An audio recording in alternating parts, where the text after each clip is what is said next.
porque vocês perceberam que o meu sorriso aqui tá de orelha a orelha, gente, tá? E tem um bom motivo para isso. Por quê, gente, tá?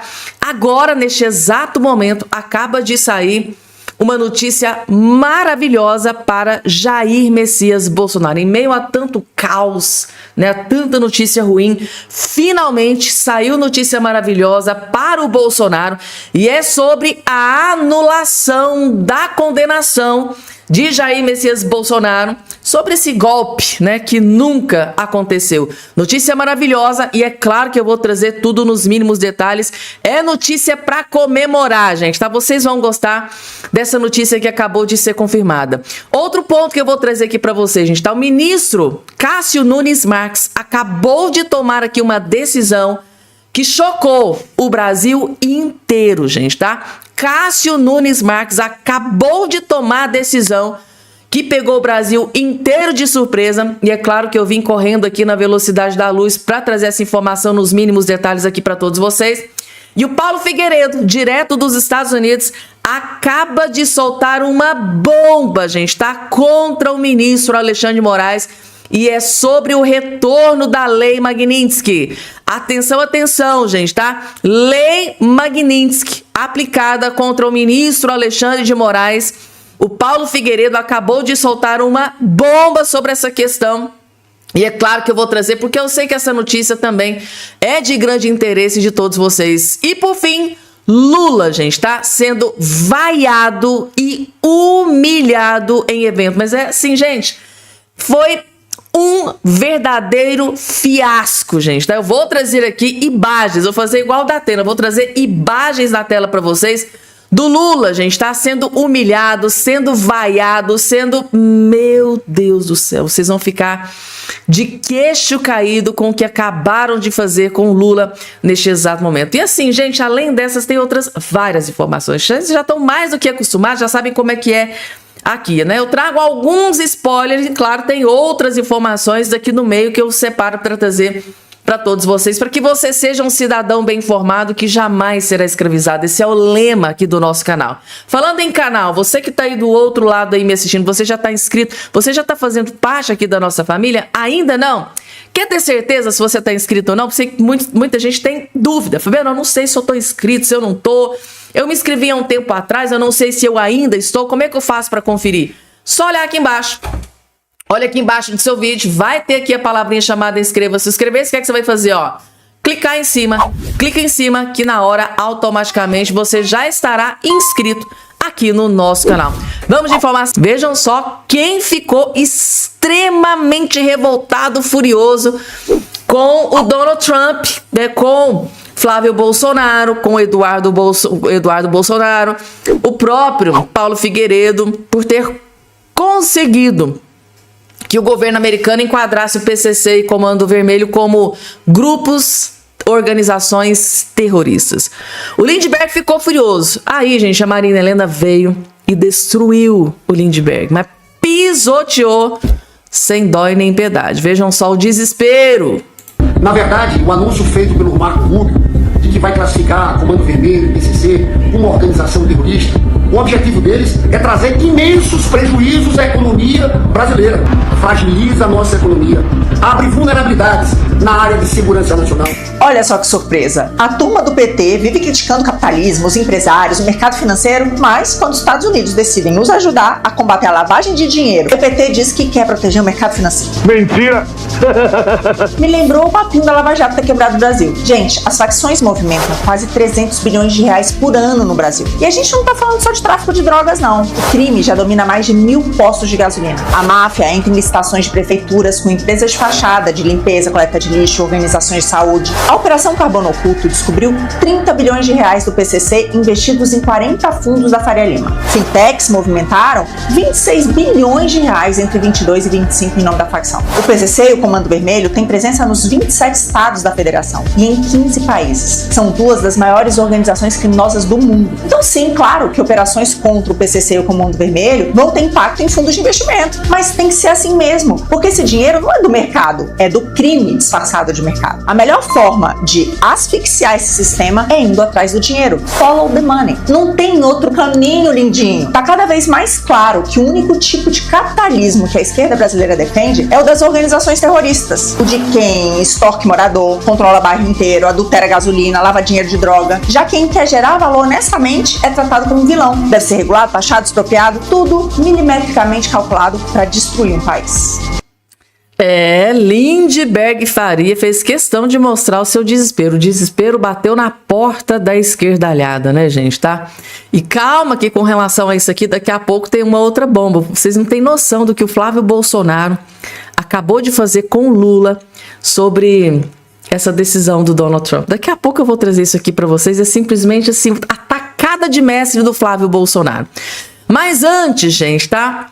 O ministro Cássio Nunes Marques tomou uma decisão que chocou o Brasil inteiro. Muita gente ficou sem acreditar nisso aqui. Nunes Marques nomeia a juíza Renata Gil, namorada de Toffoli, para diretoria no TSE. Vocês não têm noção, gente, tá? O impacto negativo que isso aqui teve em Brasília, na política e no judiciário. Jornalistas ficaram revoltados com isso aqui. Nunes Marques, gente, tá? Nomeou juíza Renata Gil, namorada de Toffoli, para diretoria no TSE.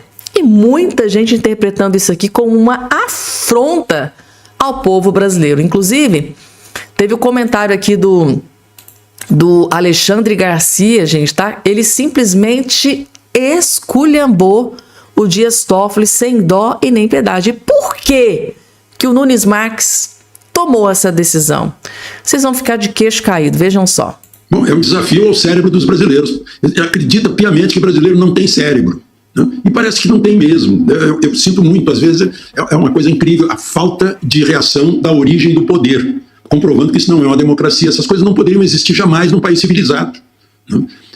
Eu sinto muito. A resposta seria: olha, a senhora juíza é excelente, maravilhosa, entende de relações internacionais, mas como o seu namorado está aqui, não pode. É um impedimento, é um óbvio impedimento, né? Ou estão esperando que o Fachin apresente o código de ética, porque antes dele não tem ética, né?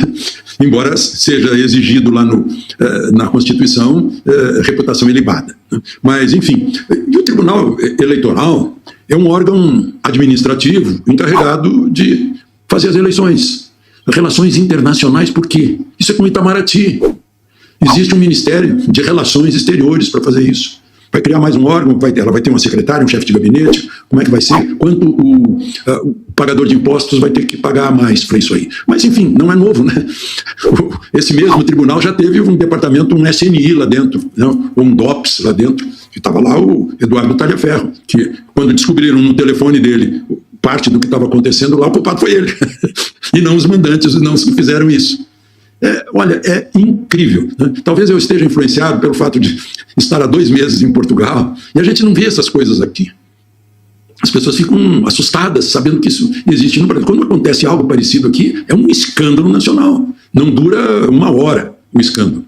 Lá no Brasil, a revelação dos 129 milhões, se não me engano, foi em meados de dezembro. E até hoje, nada. É incrível.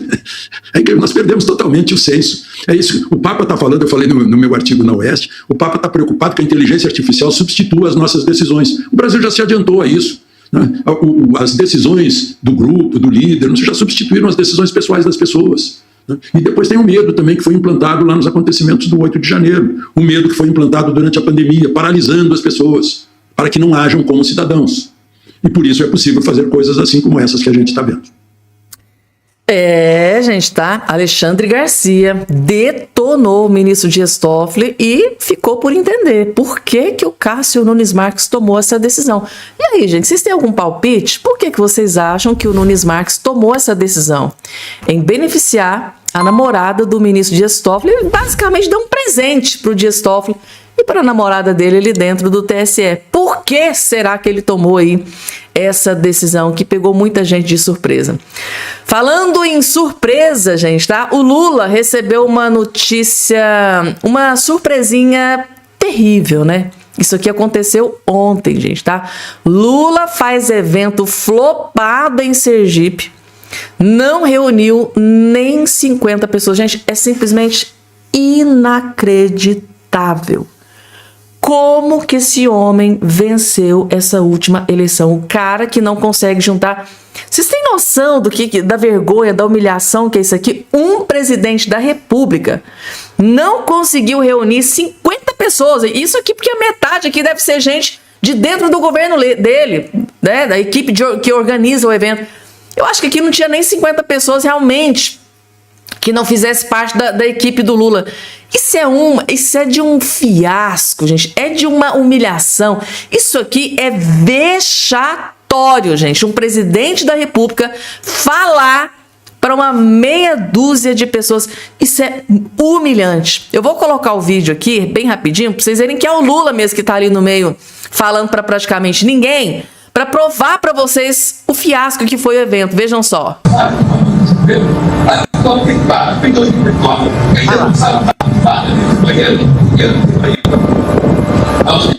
Então tá aí, gente, tá? Vocês viram que aqui é o Lula, que na frente dele ali não tem nem 50 pessoas. É uma humilhação, gente, sem precedentes isso aqui. Meu Deus do céu. Em Sergipe, evento de Lula são marcados por vaias e esvaziamento. Então, além de ter o evento esvaziado, Lula ainda foi vaiado, gente, em evento recente. É inacreditável. Em 2 eventos distintos realizados em Sergipe, o presidente Lula da Silva precisou lidar com esvaziamento de público e com vaias ao senador Laércio Oliveira do PP. As cerimônias do governo no estado ocorreram na última sexta-feira. Durante o evento para o anúncio de investimentos do estado, Lula discursou para um público reduzido, que é o que eu mostrei daqui a pouco, antes aqui para vocês. Vídeos que circulam nas redes sociais mostram um petista falando com poucos apoiadores. A cerimônia ocorreu no Hospital do Câncer Sergipe, em Aracaju. Gente, agora, inclusive o vídeo que eu acabei de colocar aqui para vocês. Essa é a grande pergunta que fica. Como, gente, tá? Como que esse homem que não consegue reunir 50 eleitores num evento, como que esse homem ganhou o último pleito eleitoral? Como que esse homem conseguiu vencer o Bolsonaro? Isso é uma coisa que nunca vai entrar na minha cabeça, gente. Jamais. Jamais isso vai entrar na minha cabeça. E agora, gente, uma postagem do Flávio Bolsonaro fez agora, gente. Vejam só o que o Flávio Bolsonaro acabou de fazer com o Lula. Eu tenho certeza absoluta que o Lula, a equipe do Lula, eles vão pedir para tirar esse vídeo do ar. Eu tenho certeza. Então, gente, assistam esse vídeo antes que eles tirem do ar, porque eles vão tirar, eles vão dar um jeito de tirar esse vídeo do ar. Você sabe como é que funciona o Lula e o PT. Flávio Bolsonaro posta vídeo de Lula indo na Casa Branca para defender o PCC e o Comando Vermelho. Claro que trata-se de inteligência artificial, porém, gente, que vídeo humilhante para o Lula. Trump, deixe nossos bandidos em paz. Agora, em evento recente, o Lula chamou, né, falou nossos criminosos, né? O Trump quer fazer isso com os nossos criminosos aqui no Brasil, né? O Lula passando a mão nos criminosos dele. Pois bem, vejam só o vídeo que o Flávio Bolsonaro, que tacada de mestre do Flávio Bolsonaro, gente. É o Flávio Bolsonaro mostrando o quanto o Lula ama os seus bandidinhos aqui no Brasil. Vejam só que vergonha.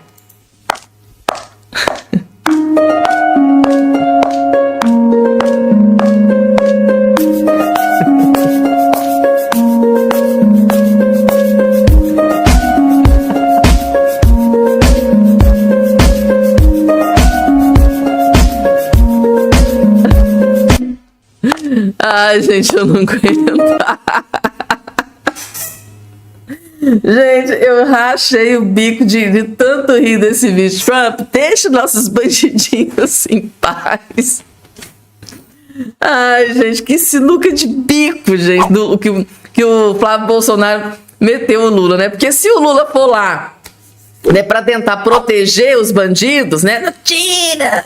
Né? Comando, grupo terrorista, tira, pelo amor de Deus. Como é que vai ficar o Lula com os eleitores aqui no Brasil? Ou seja, o Lula ficou de mãos atadas. Tipo assim, se eu correr o bicho pega, se eu ficar o bicho come, o que eu vou fazer? Não, gente, que vergonha.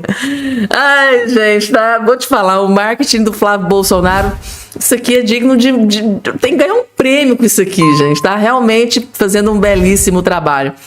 Por que o Lula até agora não foi, gente, tá? Não tentou entrar em contato com o Trump? Por que o Lula não foi lá, né, ou ligar, ou fazer qualquer coisa para tentar, para passar a mão na cabeça dos bandidinhos dele, né? Dos bandidos dele, né? Eu acho que pode ter uma explicação. Talvez pode ser essa matéria aqui, ó. Para 73%, facções devem ser consideradas terroristas, sim. Ou seja, 73% concordam com Flávio Bolsonaro. Agora me falam, como que o Lula vai correr desesperado lá no Donald Trump para pedir, para lutar pelos seus bandidinhos? Ficou uma situação extremamente complicada para o Lula, gente, tá? Ou seja, nesta batalha do crime organizado, o Lula já foi derrotado por Flávio Bolsonaro. Na guerra contra o crime organizado, o Flávio Bolsonaro já venceu Lula da Silva. Gente, eu acho que ficou muito bem explicado aqui toda essa questão, né?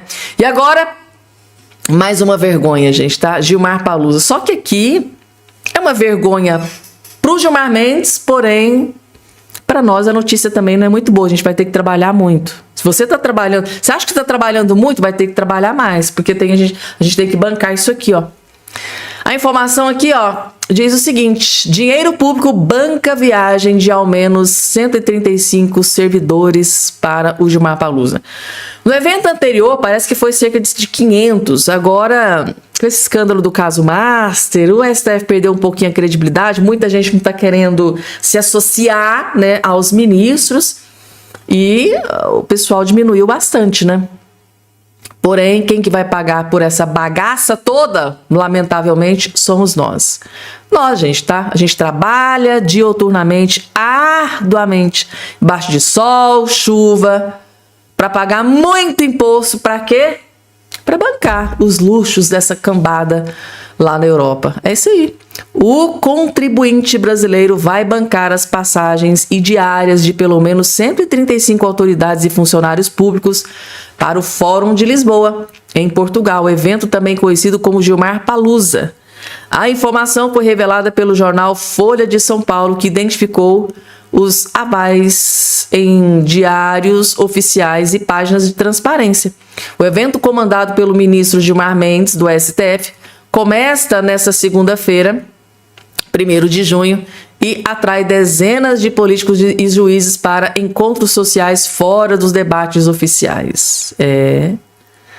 Vai custar uma grana preta para o nosso bolso. Vocês sabiam disso, né? Um dinheiro que poderia estar sendo utilizado para melhorar a saúde nos nossos municípios, na educação do nosso município. Infraestrutura, como é que tá o asfalto aí quando você anda na rua? Tá tudo belezinha, tudo joinha? Como é que tá? Como é que tá a saúde? Farmácia popular, tem todos os remédios aí que a população precisa? Pois bem, é um dinheiro que poderia estar sendo utilizado para melhorar a nossa vida. Mas não, a prioridade é o luxo dos magnatas aqui do Brasil. E agora vamos de notícia boa, gente, tá? O doutor André Marcília ele postou um vídeo aqui que eu considero uma notícia maravilhosa, uma das melhores notícias do ano para Jair Messias Bolsonaro. A prisão de Bolsonaro pode ser anulada? E o doutor André Marcília trouxe aqui notícias que encheu a direita de esperança e muito ânimo. Segundo ele, pode acontecer sim. Mas será que vai acontecer? Vamos assistir para a gente entender?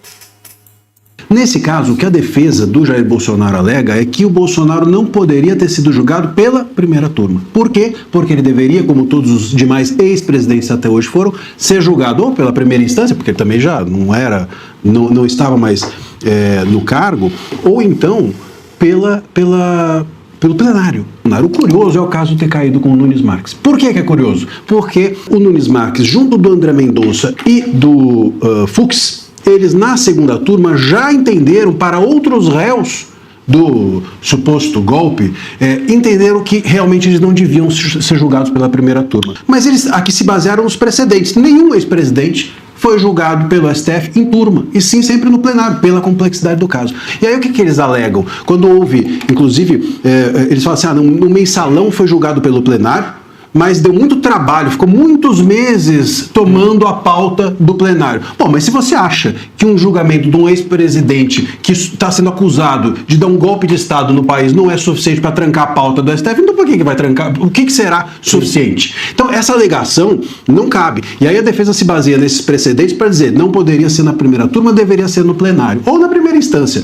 E o Nunes Marques, o André Mendonça e o Fux já disseram que isso era nulo mesmo para mais de 20 réus. Então, se o Nunes Marques aplicar para o Bolsonaro a mesma coisa que aplicou para outros réus do dia 8, ele deveria anular o julgamento do Jair Bolsonaro.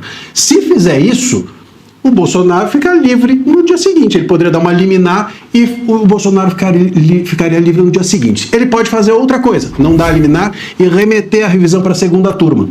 Na segunda turma está ele, está o André Mendonça, o Fux e está também o Gilmar, né? São 4. E o Toffoli. E o Toffoli. E aí, ali na segunda turma é que a gente não sabe, né? Enfim, como é que o resultado seria. Talvez pudesse, se o Nunes Marques mantivesse essa visão, poderia dar empate, etc. E o empate favoreceria o réu. E talvez uma outra coisa que ele possa fazer, e sinceramente acredito que até seja o que ele fará, é julgar para o plenário a decisão dessa revisão criminal. Não é o comum. O certo é jogar para a segunda turma. Mas pela complexidade do caso, ele pode acionar o plenário e aí no plenário ele se livra da batata quente e fala assim, vocês aí que resolvam pelos desdobramentos que isso pode ter, vocês do plenário que resolvam a questão. Mas já está olhando para a capa do processo daí. Já está olhando para a capa do processo e está olhando também para a sua própria situação. Sim. Porque ele talvez não queira perder a coerência em relação aos outros casos, mas não queira entregar a chave da liberdade tão explicitamente para o Bolsonaro e jogue para o plenário. Se isso acontecer no plenário, o Bolsonaro não tem maioria. E aí o caso vai morrer na água, né, digamos assim. Mas será claramente algo relevante para a rediscussão até mesmo das nulidades do processo envolvendo o Bolsonaro. Ou seja, gente, ele tem ali 2, 3 vertentes para escolher, né? Mas só do fato disso ter caído na mão do Nunes Marques já é notícia boa para o Bolsonaro, gente, tá? Sem a menor sombra de dúvida. Se tivesse caído, por exemplo, na mão do Dias Toffoli ou do Gilmar Mendes, sem nenhuma esperança. Mas como caiu nas mãos do Nunes Marques, tudo, absolutamente tudo pode acontecer. E o melhor, né? Se ele continuar no mesmo entendimento dos outros, né, pessoal do 8 de janeiro, se ele der o mesmo entendimento para o Bolsonaro, vocês viram que o doutor André Marcília disse, ele já pode basicamente dar a chave da liberdade para Jair Messias Bolsonaro. Pode anular tudo, dar uma liminar e no dia seguinte Bolsonaro já estaria livre. E aí, gente, depois dessa explicação, o que é que vocês acham que o Nunes Marques vai fazer? Vai ter culhão, vai ter peito para tomar as decisões ou vai arregar e mandar para todo o STF decidir? Coloca aqui embaixo aí, gente, tá? A opinião. Você sabe que a opinião de vocês aqui para nós é extremamente importante. Eu acho que logo em breve, muito em breve, a gente vai ter notícias boas, gente, tá? Eu tô com uma esperança, a esperança é a última que morre, né?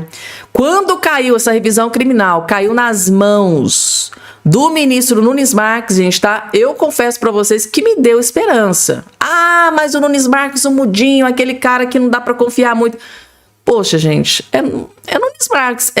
É melhor do que Gilmar Mendes e Dias Toffoli. É ou não é? Coloca aqui embaixo a opinião de vocês. Agora, o que o Nunes Marques vai fazer, só Deus sabe. E é claro que eu vou estar aqui acompanhando para trazer informação atualizada aqui para todos vocês. Então, primeira informação para vocês, o Paulo Figueiredo, gente, tá? Paulo Figueiredo, em entrevista agora recente, revela que Magnitsky pode ser aplicada contra o ministro Alexandre de Moraes, gente, tá? O próprio Paulo Figueiredo, que esteve lá, né, teve reunião com o Marco Rubio, com o número 2 do Marco Rubio, né, teve reuniões ali dentro da Casa Branca, deve estar sabendo de algumas informações, né? Segundo ele, Magnitsky pode voltar contra o ministro Alexandre de Moraes. Assistam, porque essa informação é muito importante. Vejam só. Respondendo a sua pergunta sobre a Global Magnitsky Act, o senador Flávio Bolsonaro, pela posição que ele ocupa nesse momento, ele preferiu se abster de comentar sobre esse assunto nas reuniões que nós tivemos. Mas a posição, só que não era só o senador Flávio Bolsonaro na reunião. A posição do ex-deputado Eduardo Bolsonaro e a minha posição, ela continua firme no sentido de explicar aos americanos, e isso foi muito importante porque nós conseguimos fazer essa explicação direta, tete a tete, com o primeiro escalão, do quão benéfica foi a Lei Magnitsky para o Brasil e as outras sanções. É importante lembrar, há mais de 2 dúzias de autoridades brasileiras e seus familiares que continuam com sanções de vista. A única que foi suspensa foi a designação Magnitsky ao Alexandre de Moraes. Na verdade, a designação permaneceu, o efeito da designação parece complicado, né? Mas o efeito da designação é que foi suspenso, né? O nome dele foi tirado do OFAC, mas ele continua designado como violador de direitos humanos. E por que isso é importante? Porque para haver essa designação, normalmente o governo americano trabalha 6 meses. Por quê? É uma quantidade de documentação que tem que ser produzida gigantesca, porque se aquilo for contestado em um tribunal, o governo utiliza aquela documentação para justificar a sua ação. Tá? Normalmente demora 6 meses. O governo americano, nós trabalhamos duro para abastecê-los de informação. Eles fizeram isso, no caso do Alexandre de Moraes, em 6 dias. Eles colocaram um contingente gigantesco para trabalhar dia e noite para fazer essa designação. O presidente americano, por decisão unilateral, e ficou muito claro que, a contragosto de todo o seu primeiro escalão, a pedido do Lula, retirou o nome do Alexandre do OFAC, né, da STN List do OFAC. Hoje, nós entendemos muito claramente que o mecanismo para a volta não precisa mais passar por nenhum processo burocrático. Basta o secretário Rubio fazer essa designação juntamente com o secretário Bessent. Não precisa nem, em tese, da autorização do Donald Trump. A razão pela qual precisa da autorização do Trump é porque os ministros, os secretários no caso, querem ouvir o presidente dos Estados Unidos e não querem contrariar um pedido que ele fez para que eles retirassem, uma ordem que ele deu para que eles retirassem. Então, do ponto de vista burocrático, tudo está absolutamente pronto. Precisa apenas de uma ordem verbal, uma liberação verbal do Donald Trump. O que nós tivemos a oportunidade de mostrar, e eu acho que isso foi muito importante, foram os efeitos positivos, como que aquilo foi bom para o Brasil. Eu vou dar alguns exemplos. Nós tivemos, alguns meses depois das sanções, nós tivemos a renúncia do presidente do Supremo Tribunal Federal. Do homem que era presidente do Supremo Tribunal Federal, um ato inédito, a posição mais desejada do Brasil, se bobear mais do que a de presidente da República, ele foi e desistiu da posição por conta das sanções que ele tinha sofrido. Alguns ministros, eu não vou citar aqui nominalmente, tiveram uma mudança de coração notável, né? E com essa mudança de coração notável, um deles chegou a sair da segunda turma para a primeira turma, o que gerou um desequilíbrio ali, onde hoje eu diria que o núcleo do Alexandre no Supremo Tribunal Federal não tem mais maioria em uma das turmas do Supremo Tribunal Federal. Nós, com isso, tivemos a possibilidade de negar ao governo a nomeação do Messias e quem sabe, abrir a possibilidade de que o presidente Flávio Bolsonaro indique mais um ministro para o Supremo Tribunal Federal logo ao início do seu governo. Nós tivemos também um episódio, e um episódio que eu narro aqui porque foi me contado por fontes críveis, de que o Alexandre de Moraes resolveu ameaçar um grande banqueiro do Brasil quando este banqueiro avisou a ele que teria que cumprir a Lei Magnitsky. Alexandre de Moraes, então, vai e ameaça a este banqueiro e dizendo, olha, se você cumprir, eu vou te prender. Essa foi a ameaça, especificamente. Você tem muito rabo preso e eu vou te prender. Dizem que foi este banqueiro que tinha acesso ao contrato da Viviane Bastos de Moraes com o Banco Master e vazou esse contrato, que deu início ao escândalo do Master envolvendo a Viviane e o Alexandre. Foram vários, obviamente, o projeto da dosimetria, que a gente pode não estar satisfeito com ele, mas só foi possível graças às sanções. Então nós tivemos a oportunidade de explicar ao governo americano o seguinte: as sanções foram maravilhosas para a democracia brasileira. As tarifas não. As tarifas, que foram uma decisão do presidente Trump, também a contragosto dos seus assessores, também a contragosto do que nós pedimos, o nosso contragosto, que temos pouca relevância. As sanções não ajudaram. As tarifas, perdão. Mas as sanções ajudaram muito. E a gente teve a oportunidade de expressar isso e dizer, olha, vocês estavam certos. O Alexandre de Moraes se mostrou, além de um violador de direitos humanos, um grande corrupto. Então esse é o momento. Nós estamos num bom momento para vocês cogitarem a reinclusão dele no nome na OFAC. Porque tudo que o Lula prometeu ao Trump, esse gesto de boa vontade que o Trump fez ao Lula no primeiro contato deles, o Lula só respondeu com xingamentos ao Trump. só respondeu com ofensas ao Trump, só respondeu, não entregou nada do que prometeu, absolutamente nada. Eu falei, olha, se tivessem perguntado pra gente, a gente já saberia, já teria dito que o Lula é um grande de um picareta e um grande de um 71. Tem mais ou menos uns 130 milhões de brasileiros que têm essa convicção. A gente sabia disso, mas... Gente, tá aí. Paulo Figueiredo detonou Lula ainda de quebra, revelou que sim, gente, tá? Paulo Figueiredo revela que Magnitsky pode sim voltar a ser aplicada contra o ministro Alexandre de Moraes. Basta o Marco Rubio e o Scott Bessent querer. Claro que eles não vão lá atropelar uma ordem do Donald Trump. Então, claro que eles querem o aval de Donald Trump, apesar de não necessariamente precisar da assinatura de Donald Trump. Eles mesmos podem tomar essa decisão, mas eles preferem ter o aval do presidente dos Estados Unidos, Donald Trump. Então, se verbalmente Donald Trump autorizar, eles vão lá e aplicam novamente a sanção da Magnitsky, tão temida global, Lei Magnitsky, contra o ministro Alexandre de Moraes novamente. Lembrando, gente, tá, que quando o governo americano tirou a Lei Magnitsky do ministro Alexandre de Moraes, ele fez uma festa para comemorar. E imaginem só se ele é pego de surpresa com a aplicação da Lei Magnitsky de volta, ou seja, a morte financeira de volta. Meu Deus do céu, gente, tá? Aí o homem eu imagino que ele vai ficar muito furioso. Falando em furioso,